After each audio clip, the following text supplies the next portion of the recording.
శ్రీమాత్రే నమః. మిత్రులందరికీ శుభోదయం. ఈరోజు శ్రీ పరాభవన సంవత్సర అధిక జ్యేష్ఠ బహుళ అమావాస్య సోమవారం. ఈరోజు అమావాస్య ఉదయం 9:17 వరకు ఉంది. తదుపరి నిజ జ్యేష్ఠ శుద్ధ పాడ్యమి. ఈరోజు జూన్ 15, 2026 తేదీ సోమవారం. ఈరోజు మృగశిర నక్షత్రం. ఈరోజు దుర్ముహూర్తం మధ్యాహ్నం 12:27 లాగైతే 1:19 వరకు ఉంది. మరలా తిరిగి దుర్ముహూర్తం మధ్యాహ్నం 3:03 లాగైతే 3:56 వరకు ఇవ్వడం జరిగింది. ఈరోజు పంచాంగరీత్యా ఈ రకమైనటువంటి ఫలితాలు గోచరిస్తున్నాయి.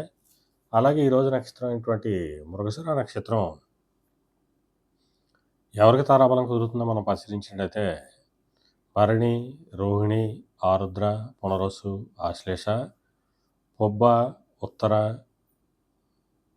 హస్త, స్వాతి, విశాఖ, జ్యేష్ఠ, మూల, పూర్వాషాఢ, శ్రవణం, శతతార, పూర్వభద్ర, రేవతి. ఈ నక్షత్రాల్లో జన్మించిన మన మిత్రులందరికీ కూడా ఈరోజు నక్షత్రం ఏంటంటే మృగశిర అనుకూలంగా ఉంటుంది. అందువల్ల ఇప్పుడు చెప్పుకున్నటువంటి నక్షత్ర జాతకులందరికీ ఈరోజు శుభకరంగా ఉండే అవకాశం ఉంది. అలాగే ఈరోజు రాశి ఫలాలను మనం పరిశీలించినట్టయితే మేషరాశిలో జన్మించిన వాళ్ళకి పరాక్రమంతో ఆదాయ వనరులు ఏర్పడతాయి. వృషభ రాశిలో జన్మించిన వాళ్ళకి ధనాదాయం వృద్ధి చెందుతుంది. మిథున రాశిలో జన్మించిన వాళ్ళకి ఆరోగ్యం చేకూరుతుంది. కర్కాటక రాశిలో జన్మించిన వాళ్ళకి అనారోగ్య సూచన ఉంది. సింహరాశిలో జన్మించిన వాళ్ళకి వ్యాపారాలు లాభసాటిగా సాగుతాయి. కన్యారాశిలో జన్మించిన వాళ్ళకి ఉద్యోగావకాశాలు పెరుగుతాయి. తులారాశిలో జన్మించిన వాళ్ళకి పితృరాజస్థానికి సంబంధించిన శుభవార్తలు ఉంటారు. వృశ్చిక రాశిలో జన్మించిన వాళ్ళకి అనారోగ్య సూచన, ధనవ్యయం కలుగుతుంది. ధనురాశిలో జన్మించిన వాళ్ళకి కళత్రపూర్వక ధనలాభం కలుగుతుంది. మకర రాశిలో జన్మించిన వాళ్ళకి శత్రుభయం కలుగుతుంది.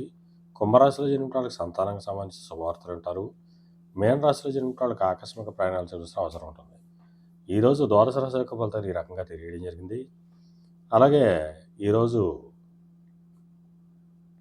కళారంగంలో ఉన్న వాళ్ళకి కానీ, కళాత్మకమైనటువంటి వస్తువులు క్రయ విక్రయాలు చేసిన వాళ్ళకి కానీ, సముద్రయానం చేసిన వాళ్ళకి కానీ, సముద్రోత్పత్తులు క్రయ విక్రయాలు చేసిన వాళ్ళకి కానీ, ఎలక్ట్రికల్ రంగంలో ఉన్న వాళ్ళకి కానీ, ఎలక్ట్రికల్ వస్తువులు క్రయ విక్రయాలు చేసిన వాళ్ళకి కానీ ఈరోజు శుభకరంగా ఉండే అవకాశం ఉంది.